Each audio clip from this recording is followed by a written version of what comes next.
and the ugly, dude. We got a little bit of everything this week, dude. It's interesting for sure. So, got the win last night. Mm-hmm. That was nice. A win is a win. I mean, we did something last night that I can't remember another team doing. Yeah. What do we do? What do we do? Well, I think about this. All right.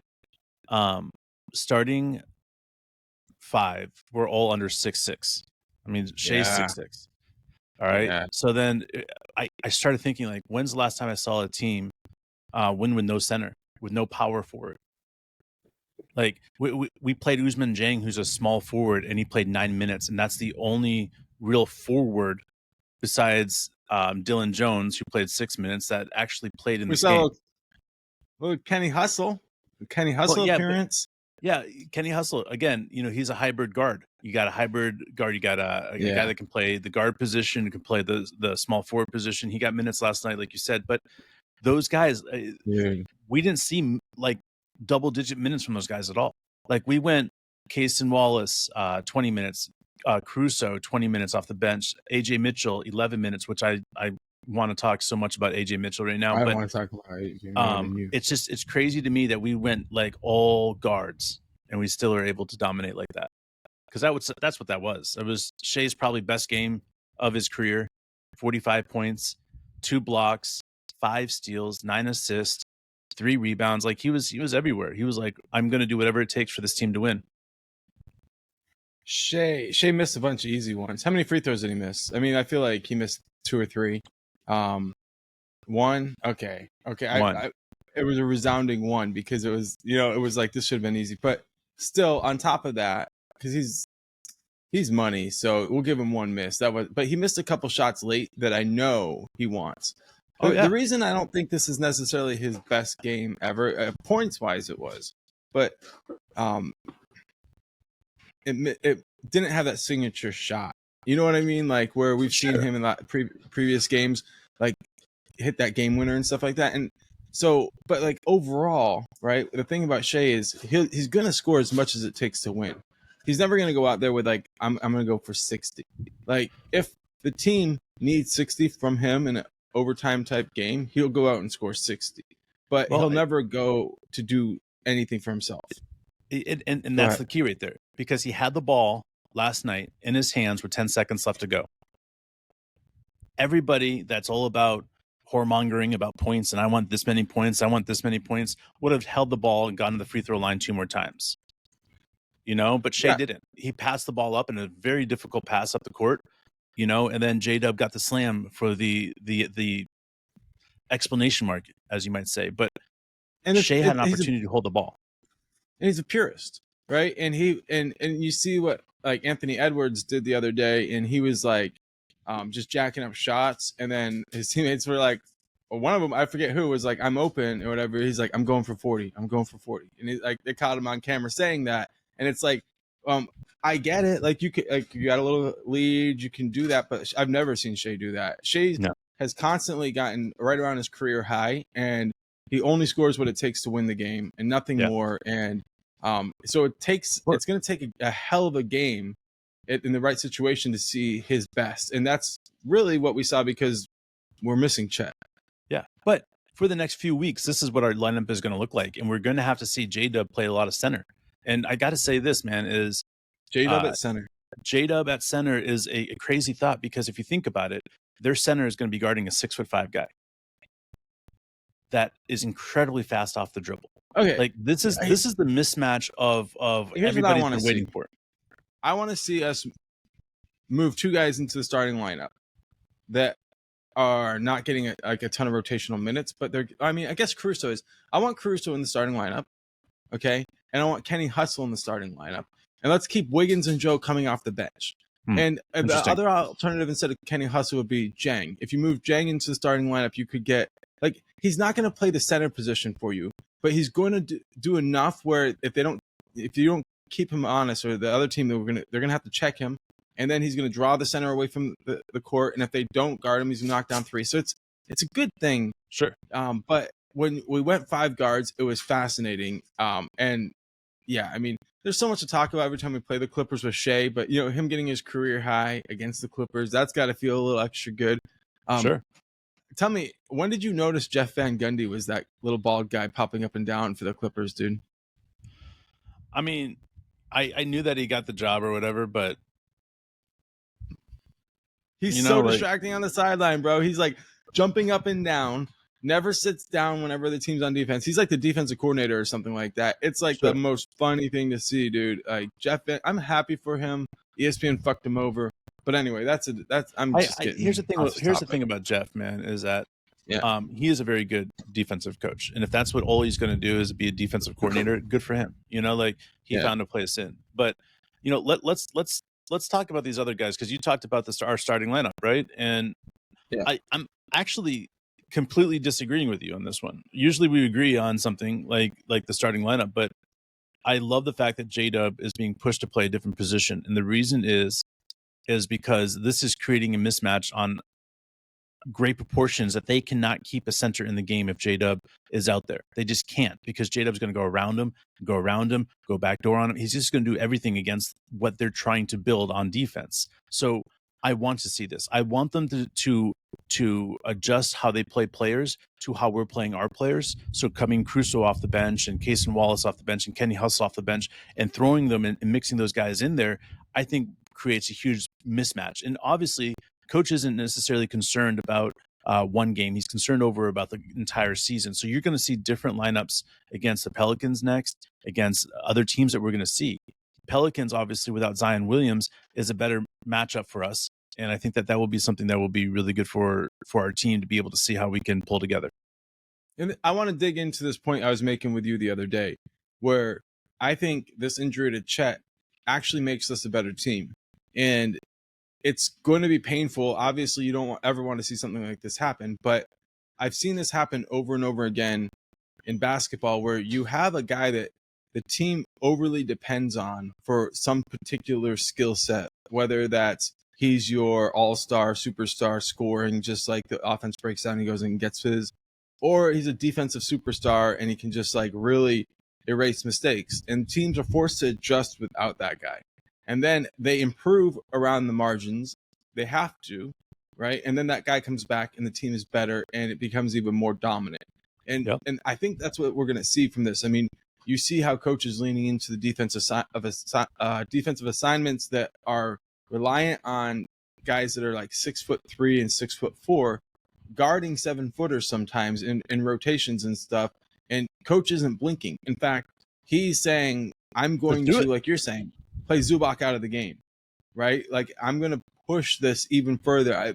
This is, like, Dave and I both like fishing. Mark, we like fishing for big fish on ultralight rods. And this is ultralight. This is not small ball lineups. That's the thing that we're seeing here.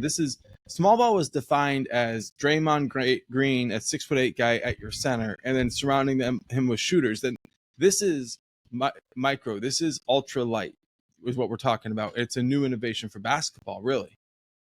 And it's something that when we knew Hartenstein and Jalen Williams were out, we knew that we were going to have to see this throughout the season a number of times. And it was like, okay, we have, I think it's a couple more weeks until we see Jay Will back playing in the NBA.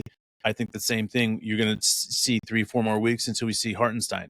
And then you've got Chet. So for me, I'm looking at this and saying, even when we do get Jay Will back, Jay Will is going to spend a lot of time in center as everybody else gets in order. And that's fine. That's great. Jay will be doing great there. But for me, I'm looking at this and I'm saying, keep the small lineup as long as we possibly can. I want this team to be able to do this in the playoffs. And the reason this team needs to be able to do this in the playoffs is because when we're going and we're having trouble scoring and we can't figure it out, and we throw 5 guards that are incredibly lethal at all their positions in scoring, there's bound to be somebody that can pull out there and start scoring big time. And we score so quickly and so efficiently that by allowing us to do that, we get more time to be able to focus on other things. When Chet comes out of the game and we decide not to go to Hartenstein, I'm all for it. When we have Chet and Hartenstein in the game, that's great, because last night is a perfect game that we would have been able to see that, because you had a power forward, Zubiak, and small forward out there on their team, right? Like this was a perfect opportunity for us to see two centers or two big guys out there. And we instead, because of injury, we had to go right to our bench. And we dominated in a way that like we're up by 20 something points, I think 20 points at one point, and we held that lead for a little while. And then they went on this crazy run. And listen to me, like by all means, that's going to happen when we were running all small guys. And we were able to cap that lead off and not let them get so close that it stifled us. And then Shai took over in the fourth quarter. And that's what we need from this team. And there's nothing else. Like Shai played, I want to say 39 minutes last night, almost 40. Yeah. I'm sorry. When we don't have Chet, we're going to need almost 40 minutes out of Shai every single night for us to get the wins. And that's just going to look really good with Shai. And I'm cool with making Shai look good for MVP votings. Yeah, I mean, I agree with that. I think there's a lot of reason to think that Shai will get additional attention for that without Chet. But for some reason, let's talk a little bit about Norman Powell. That dude is playing some of the best basketball of not just anybody in the league, but like anybody in history. Like he's putting up 28, I think 5 and 4 on 40% 2-point and 50% 2-pointer and 40% 3-pointer. Like so. I mean, the guy's scoring damn near 30 points a game. There's only 3 guys doing that right now with those stats. It's like KD and I don't know, somebody else. Somebody tell me who that is. But my point simply is Norman Powell came out at first half. I think he had 2 points or something like that. And then he put up 27, I think, in that third quarter. Like there's some things that just are happening. And you kind of know that they're going to happen. Like Norm Powell's playing great, and there's not a lot like you can do about it. You get a good first half, and you're like, maybe this is a game where Norm kind of comes back to earth. This is what we expect from him normally. But then he just goes out and fills it up in the third, and you're like, what are you going to do? What are you going to do? Like we play like 5 guards, and a guy like Norm Powell is going off. There's not a damn thing you can do about it. And some of those shots he's hitting, it's just it's beautiful to see. I'm a huge fan of his. I was jealous when the Clippers got him. I would have loved to find a way to fit him in at a team like what we're doing now. His type of game, I think, is awesome. But so I respect the hell out of his game. But at this stage, like we got to look at it and say, like, this is just what happens. You know what I mean? People have streaks like this during the course of seasons, and it's like if this was who he was, you know what I mean? Then he would be a all NBA player every year and things like that. But some players get hot, and you just got to face that down. And hopefully you come out of it like we did, and you can put that cooler on and lean into that crowd, put up 45 from Shai. But honestly, if the Clippers had done a little bit more, we would have seen 50 from Shai. And if it went into overtime, dude, Shai would have put up another 10 easy. Like easy. This guy he has so much more he can give. Like I've never seen a guy put up a career high and look like he just went through like a regular game, no extra effort. And that's just because who he is. And right now we need more from him than we've needed since before Chet was here. And go back and look at it. Like Shai was putting up games so regularly where he flirted with his career high. He'd tie it. He'd get like one more than it was. Like he just kept doing that. So now that Chet's out, there's no surprise that like he knows what he needs to do at this moment. For the longest time, we've seen Shai do this by himself. I'm grateful for when one of our players go down like Chet. We got a guy named J-Dub that's able to step up like he's going to have to step up. Like, he have like 29? I don't know what J-Dub is going to be truly capable of doing, but now that there's going to be more shots thrown at J-Dub because he's so efficient in every single thing that he does, I know for a fact that between J-Dub and Shai, you might get your all-star duo right there.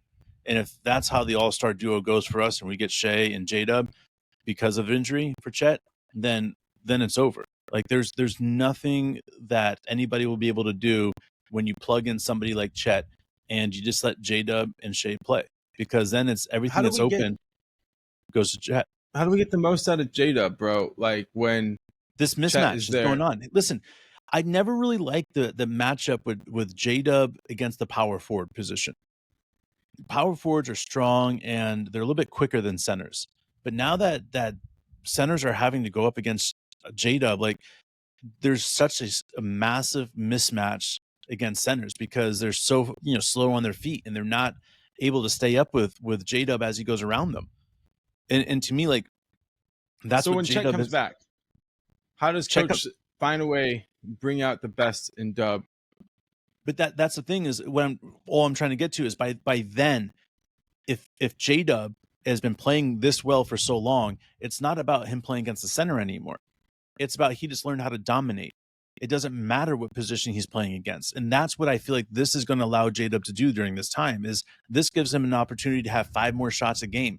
And if he's able to put 5 more shots a game up, he might be able to get 8 more points a game, which puts him up into 25 points a game and Right. 28 points a game, whatever it is. My point is if he's able to do that, then we're talking about a position where when Chet comes back, it's not about who's a better player. It's about Chet fitting in to the J-Dub and Shai show. Right. Which is insane to think about. And this goes back to the opportunity to improve that we were talking about earlier. But let's just talk about that. Like, to me, I love getting into this, like the perfect stat line, right? You look at LeBron James, like his MVP years where he averaged, I think you could say it was pretty consistent. It's like 28, 8, and 6. You know what I mean? And you look at what Dub put out there, right? That's the stat line that you say, if you can find a way to do that for our team, we've got 3 MVP candidates on this team. And if he says, I take the back seat, which is okay, that like I understand why you would fall into that. But at some point, he's got to realize that he's got the keys to a Ferrari, right? And he keeps driving it like a Mustang. And that's cool. You know what I mean? I get it. It's cool to go out on 39th and do some street racing, some drag racing out there, bro. And had some fun out there. I understand that. But if you have a Ferrari, are you taking it out 39th Street, dude? You know what I mean? You're going to take this down to the Texas Motor Speedway if you want to test what it's capable of, and you're going to put it on the track. You know what I mean? I feel like J-Dub is a Ferrari, and he keeps being put in a position where, like, he's like, I'll defer because he's such a good teammate. But like, we can't let somebody who can average 28, 8, and 6, you know what I mean, fall into like behind the scenes. Like, this guy needs to be out. And then, like you said, Chet fits in. And if Chet's fitting in within that, like the Shai and Dub show, he's not going to average less than 20. Like, he knows how to play. He knows how to do what he needs to do. He gets it. He's been doing this for years. He still get 5 easy buckets just by being on the court with J-Dub and Shai. 5 easy buckets. Right. Then it's the other shots that he is able to connect with that will be open. And he could even average 24 points a game if he's just, sitting around doing the things that he's so good at and letting Shai and letting J-Dub take the load off of the ball handling, essentially. Like, Chet deserves to have the ball in his hands at all times. All right. He's that good.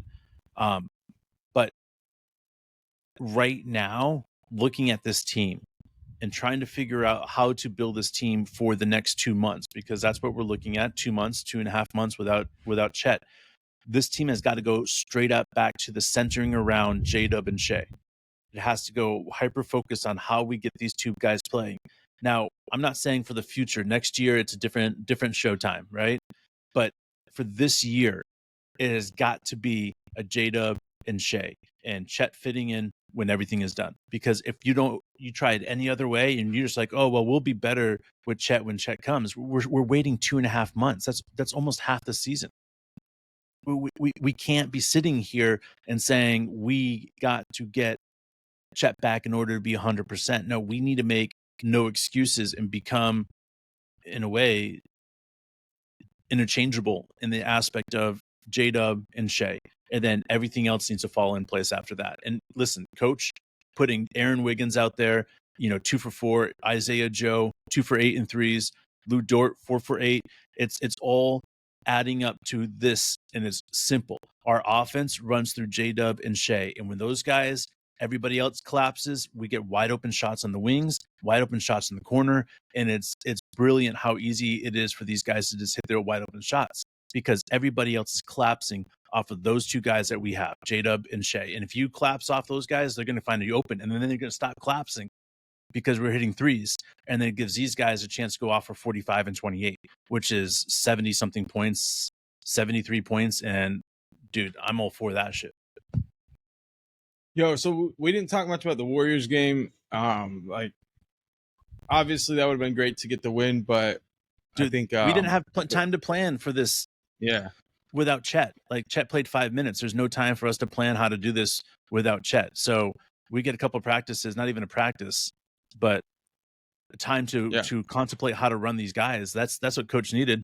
Otherwise, we win that game. Like, no doubt about it, we win that game. That was crazy. Yeah. Down 30. Let's jump back a game because I really wanted to get on immediately after the Rockets game and talk, and we didn't get a chance because I felt like we might skip something that was really special. So I'm glad we have this moment to talk about it. But let's talk about AJ Mitchell. Okay. AJ Mitchell in the Rockets game was single-handedly the most important player. I know, dude. There was a moment, I think it was the third quarter, where he was in the middle of everything. Yeah. He ended up with, I think, 7 points and 4 assists in the third quarter. And we went from, it could have been the second quarter, but I'm thinking it was the third. But we went from being tied to up like 17. And we never really looked back. And he was in the middle of every single thing that was happening. What do you were telling me you love this game. You tell me that you're all about him before the season started. What have you seen from him so far that you like? Yeah. All right. So I had to go back and pull up real quickly. October 4th is the first time that I started talking about AJ Mitchell. I started getting onto how amazing it is to see a guard like this be able to break through in incredible guard play that we already have. If you think about this, you got Shai, Dort, J-Dub, AC, Kaysen, Joe, Wiggins, and yet he's found a way to break through, to get minutes. And that is just because he's a special player. And coach sees it.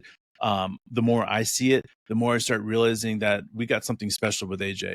And he needs more minutes to figure this out, because if we got one of those steals in the second rounds that become a, top 30 guard in the league, then to me, like, that's what you got to take a stop and take a look at, because he could be that good. I mean, he really could be that good. He's efficient. He's smart with the ball. He played point guard in college. Like, he understands the game, and it's already slowing down for him. So I can't even imagine if people want to talk about who's our Ginobili coming off the bench. Well, I think we need to start with AJ Mitchell. He needs to become that Ginobili, because he's never going to break through to that starting lineup without somebody getting injured, or somebody, having a really, really bad year, or one of our players getting traded. Like, he's not going to break through. He has to learn how to become that sixth man off the bench. Kaysen Wallace is going to break through and become a starter soon. So after that, there's going to be a really hard time to knock one of these guys off. So AJ Mitchell has to become our Ginobili off the bench, so that people can take a stop and be like, okay, that guy, he's a difference maker, because he really is. He only got 11 minutes, but who else that's a rookie is playing? Who else is a second year player that's getting serious minutes right now? Like, there's not a lot of these guys that are breaking through right now, yet AJ Mitchell has found a way to get coach's heart, and coaches just loves him. No, you gotta love him. You gotta love him. I see guys like Fred VanVleet, Dylan Brooks. Saying his name brings out emotion, but he's a guy I like as far as like the effort, and never given anything. Nobody expected him to like make it to the NBA, and then made it, and then continued to find a way. And I think there's other guys like those. Both guys are from the Rockets, so that's easy for me to think about. There's other guys, and there's teams that find these guys, and they do it regularly. And a lot of times we've been kind of standing on the outside of that, and you have been able to see sort of like what happens with guys like Aaron Wiggins, where we're using those second round picks and we're giving guys the opportunities. We're cherishing those opportunities, and we're turning fringe NBA players. We're giving them opportunities, and they're proving that like maybe they're not players that blow everybody away at the combine, but like from like the non-basketball stats, right? Like the vertical leap and all these different things. But when you get into it, they know how to play the game at the highest level, and that's what's really amazing to see. This team has been incredible. I know we're jumping around a bit, but let's jump back to the Warriors game because, like you said, we were down by 30, and coach was sort of like trying to figure out what the fuck to do. And I mean that we had a chance. I think there was like 2 minutes left. We had the ball when we were down by 6, and you know, shit happens. Like we weren't able to close it out, but it felt like we had the momentum at home. It's hard to close out a game when you still have one of the greatest shooter of all time still playing. I mean, I'm sorry, it just is. Like we can make excuses for anything else. Like this call didn't go our way. An elbow or not an elbow. Dort got literally slapped in the face by Draymond Green, and they only got a technical. Like, and then he still called a foul on Dort. Like there was just like these weird things that happened that were out of our control completely. And that's why we weren't able to capitalize. And to me, that's okay, because like that's part of how the NBA season goes. And without seeing the heart that this team has, and without seeing the desire this team has to win, it's crazy, because like this team was upset about not winning that game, even though we're down 30. And in all like reality, every NBA team would have already given up at 30. You know, like every NBA team. Yeah. But the Thunder were like, oh no, we're not done yet. I felt like we learned a lot about how coach sees the roster in those moments, and he didn't know what to do because nothing was working. And when you see coach in those environments for the first time this season, it was that experience. He went to who I think he's noticed has been practicing really well and disruptive, and those guys created this momentum, and the ball started rolling, and this team started rolling. You're like, holy shit, we might be able to pull this thing off. But those guys included Ousmane Dieng. They included Jones. They included Mitchell. They included young guys that I would say nobody other than Thunder fans has any idea who these guys are. And a lot of Thunder fans still don't really know who these guys are fully. But they're being trusted in these key minutes. And that's one of the things that we love the most about coach is it's not like, oh, well, you've been an NBA player, you're a veteran, so we're going to give you an opportunity. It's like he's giving young players chances to prove themselves, and they're stepping up in ways that we didn't know, they didn't know, and then he's learning from that, and he's giving them more opportunities based on that. And it's just been really fun. Man, we got a tough schedule coming up. Let's talk about that before we leave real fast. Pelicans, the 13th, Phoenix, Dallas, San Antonio, Portland is the easy game, right? Sacramento, Golden State, Los Angeles. Now, I want to talk about the Portland game real fast because the Thunder got beat a couple years back by Memphis without Morant, and they got beat by like, I don't know, ridiculously like 45 or something like that. It was so much. 72, I think. Yes. It was like 72, bro. It was an insane amount that we got beat by, all right? It was a without record. Morant, It was a record. all right? Now, Portland just lost to Memphis by 45 without Morant. So I feel better about that in the long run. So one thing I want to say about that, dude, that NBA record, I heard Coach D talk about that, and he wears that with pride. Yeah. He doesn't want to lose that one because that was a part of the process. And we talked about the day after that, bro, we got on and we were like talking about how proud we were of the team for their body language after that game, because like we didn't have Shai and like we knew we weren't going to win it, and then it got out of hand and they kept going out there play after play and trying to get better. I think that is how those are the moments we knew that this team is different and special. We believed that they had the assets, but when you saw what coach was doing in those moments and how he coached his heart out, and like they came back and they worked just as hard the next day, maybe a little bit harder, but not with desperation. We used to talk every day back then about 0-0 mindset, and here we are, bro. How much do you think this injury impacts the Thunder's chances at the number 1 seed in the regular season? To me, it's not about the number 1 seed anymore. It's just not. Like I think that what I want to see is just getting healthy, because if we get healthy and we get healthy by let's just put a date on it. Let's just say we get healthy by February 15th. We got a legit opportunity. Yeah, like we got a legit opportunity to take this thing back. And to me, that doesn't like records. It doesn't mean anything. Like, we've seen so many number threes break through and make it to the NBA finals. It's not, to me, like it's just a number at this point. We need to focus on getting the guys healthy, making sure we get rest for the guys that need rest, and continue, because we've got a little while before we can get 100% healthy. And to me, that's okay, because it teaches everybody else other things. So, dude, I'm telling you, it's so good to see Kenny Hustle back. Oh yeah, dude. I think he's finally leaning back into the mullet. He went with that little shaved up above the mullet section, so it's a little different. I think he probably feels like he played his best basketball with a mullet, so he's gonna go for it.